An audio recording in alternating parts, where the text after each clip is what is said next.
Jemima's outfit for the day. Picked up some shorts for £1 from H&M. Do you fancy wearing that? Should we get dressed?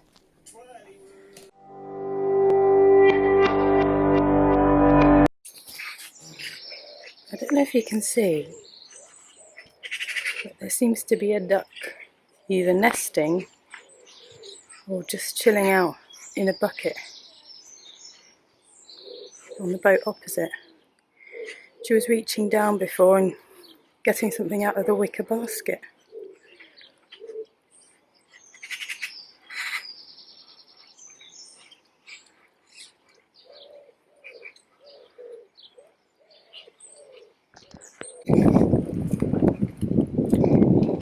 What a beautiful day.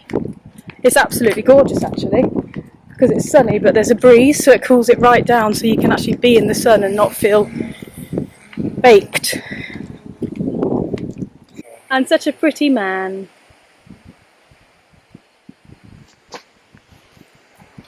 I don't know if you can see this, but there's a load of gliders in the sky, a group of them.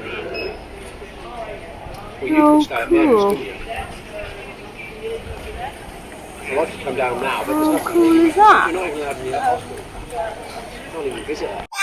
Eddie, what would you say are the top 3 things about living on the boat?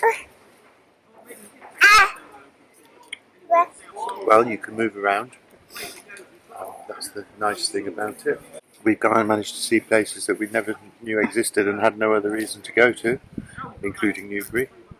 I came to the racecourse before, but never actually explored Newbury, and we've lived here quite some time.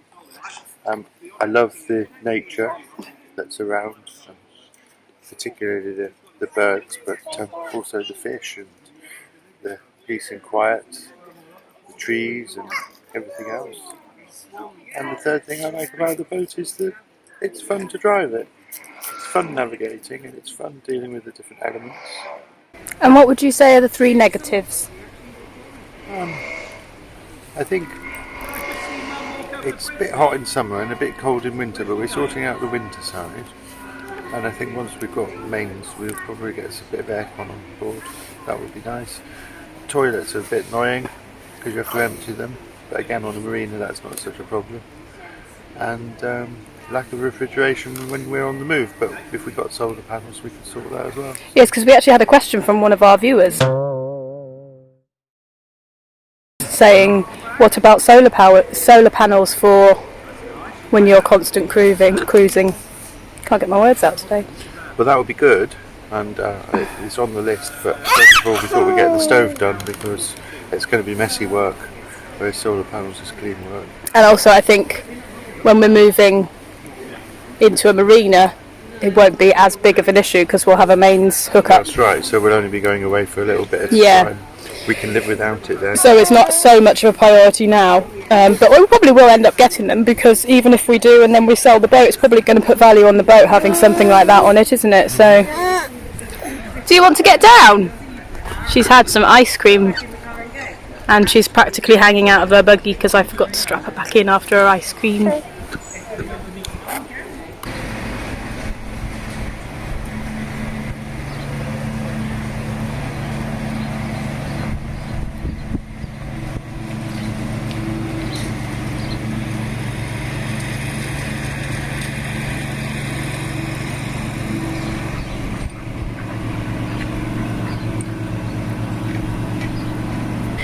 Duck update. She is nesting. We've just been chatting to the lady who owns the boat that she's on. This is her like 2nd or 3rd try. Bless her. The last lot she had has been adopted by the lady's chicken who was broody. So because she abandoned them because she got terrorised by some drakes. So she's sitting on some eggs. There's some eggs in there, so I wonder when they'll hatch. They sit on them apparently for 21 to 28 days. I don't know how long they've been there. But how cool would it be if they hatched when we were here? But she sat there, quite happy. Ed and I are sat out having a glass of wine. Jemima's having a siesta. She'll be up anytime soon, but it feels like a nice community here. There's my wine. The lady was also saying that she used to live in Windsor area, and there was a great community of boaters there, and they were all friends, they paid council tax, and that's what it's about, isn't it? I mean, unfortunately they all got chucked off of their permanent mooring despite paying their way, because the council had a crackdown on liveaboard boaters. Some councils get funny about it, which is a real shame considering that there's a housing crisis, especially in that area of the world. But she's here now, she's got a permanent mooring, she's got a garden, she's got her chickens in her garden, she knows all the ducks, she's named them all, so really nice.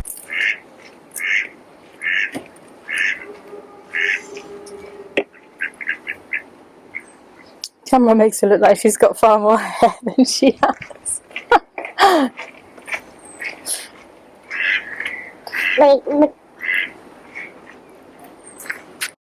So it's 9:15. It's still 30 degrees on the boat. It's been a bit of a scorcher, hasn't it, Ed? Yeah. But we are making ourselves feel nicer by having prosecco. And we're having Thai green tofu with rice noodles for dinner. Yeah, you need the green Thai paste. Ignore all the washing up on the side. I got it out for you. It's there right in front of you by the scissors. Interesting thing that came out of today was the lady on the boat opposite, the one that's looking after the duck, was telling us that she used to live in London and asked us if we'd done the Tidal Thames. Now we're doing a Tidal Thames for 5 miles on the way to the marina, and to be quite honest, she kind of put the fear of God into us a little bit about Not it. into you. Into me about it. Is that funny? Yeah. You knew it was going to freak me out, didn't you, when she said it? Yeah. What was it she said exactly? She was offering to be a pilot, I think. Oh, do you think that's what she was trying to do? But if she can do it, she just said that you might have a bit of a bump going into the lock because of the tide and stuff. But you know, we're just going to reinforce the boat by welding some other boats to the side of it. And in realistic we'll take conversation, everything off the shelves, put it on the floor. She said you've got to take all your plants off the front, so all the plants have got to come in just in case. In case you're a bad pilot and you can't get into a bloody lock on a tiny bit of current. Huh, that's what I said. We'll see how. Got to take everything off the shelves. She suggested that we have someone look after Jemima, so we're not worrying about her when we're trying to pilot this boat into this lock. And she wanted us to go to church. No, she didn't. And pray with her. So, yeah, I think it's good because it shows that we... Would you just be sensible? How hard can it be? Steer the boat, water coming that way, you just steer away from where you want to go and you end up where you go. I think it's good to know that it is quite hairy at times though, because it prepares us. You knew that anyway. I'm terrified. Oh, yeah. I think it's nice to be prepared because rather than it just being a shock when the tide, when we struggle getting into the lock and then suddenly everything's falling off the shelves and stuff. It's not just a boat, it's our home. Well, that's it. And also, you know, we've got a baby, we've got a cat. We have considered potentially sending me off the boat for a day with Jemima and having any of Ed's friends that may be able to help pilot. He's got maybe 1 or 2 friends that maybe could help that's done it before. I've probably got one friend in the world who could help, who's done it before. So I don't know, if he could get that person's help, then maybe Jemima and I might be better going off the boat so he doesn't have to worry about us. Mittens I'm not worried about because she'll just hide under the bed. If not, might have to see if there's anybody that could babysit Jemima off the boat while we do it together. I'm actually quite scared now, but prepared for what needs to be done in advance. I'm more scared of this spinach going wrong. Pardon? I'm more scared of the spinach going wrong. Why? Oh, look at this. This actually looks pretty gorgeous. I have to say. You know, Mittens. I'll just pretend that I'm making it. Yeah, so here's Emily making... I'm a lifestyle blogger. Here's Emily making some very, very nice food. Did we cover the bit about barbarism? There's no Barbara in this, so there's no barbarism going on. This is basically a thing called tofu.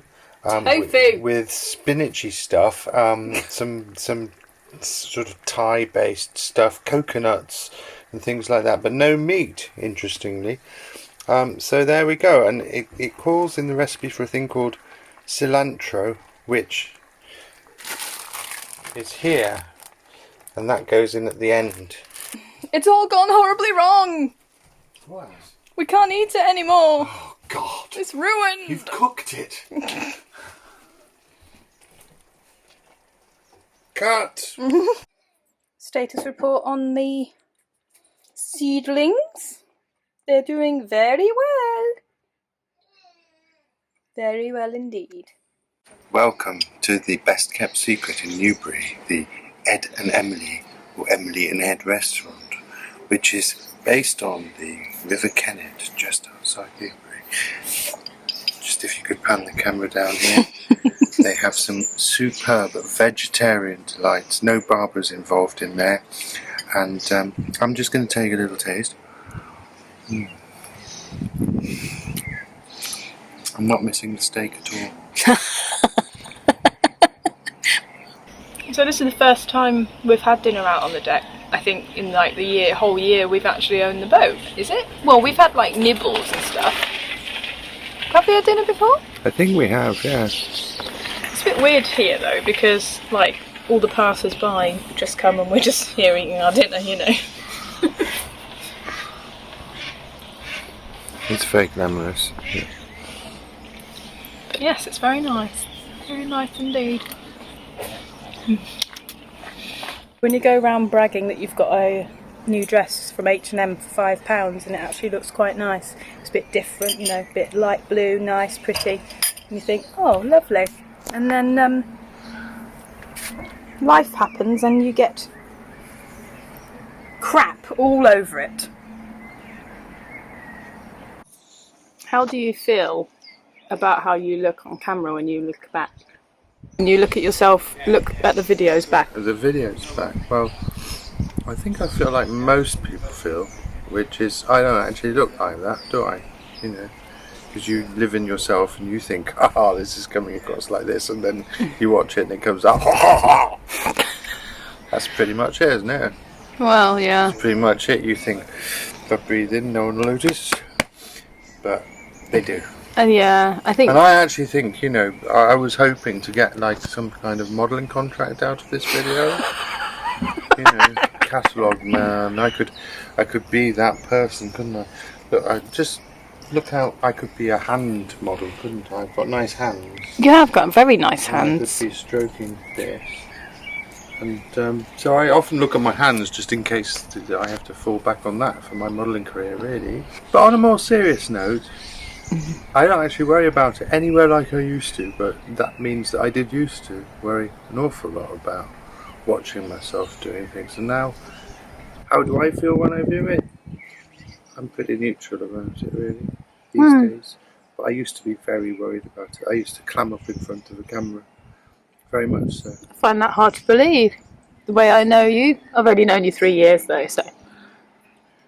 I suppose, but I did, and I used to be very worried about it, and I used to be very worried about, you know, I'm not that worried these days, really. Good. I think normal worries. Because you're a very handsome man, Well, especially in that shirt. I haven't got any gravy on this shirt, so I feel a little bit undressed. So, how do you feel when you watch yourself on video? Honestly, Yes. not great. I put on a lot of weight in my pregnancy, and I haven't lost as much of it as I would have liked. I've lost about a quarter of it, but I've still got a way to go. It's one of those things where I don't know if you kind of live in a denial of what size you actually are, or whether you look different on photos to what you do on camera. I mean, they say the camera adds £10, don't they? But it is hard. I watched, when I first started doing this little vlog, I watched videos back of myself and I thought, oh my god. But I've stopped and I've thought about it and I've come a long way, and I think I will keep putting stuff online, whether it be photos of myself or whatever, because I know I'll lose my weight, but in the meantime I need to accept and celebrate the fact that this is what I look like, because I am healthy and fit. I produced a very pretty, very lovely girl. I have a lovely life, I've got a lovely partner, and I've got nothing to complain about. So if that's the worst thing I'm dealing with, then I'm doing pretty well. Just casually standing on the stern,